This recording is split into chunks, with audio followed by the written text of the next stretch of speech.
The matriculated students came from the 15 departments of the Tech of Faculties of Education, Humanities, and Natural and Applied Sciences.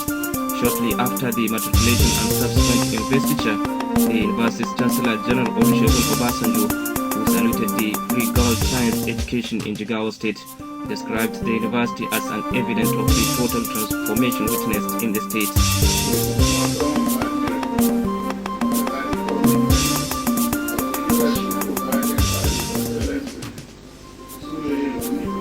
The Pro-Chancellor Professor Abubakar Rashid said the university as a place for nurturing growth and development needs to be handled by credible and competent hands.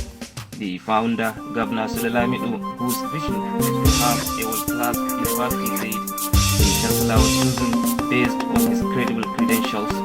Congratulating the students, the Vice Chancellor, Professor Abdullah Yusuf Rubadu, charged them to be serious about their studies as all that is needed has been provided. The Jigawa State government has put in place world-class facilities for the use of students and staff.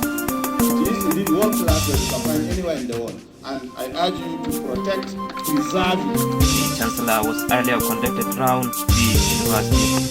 From Duse, Amin Umar, NTA News.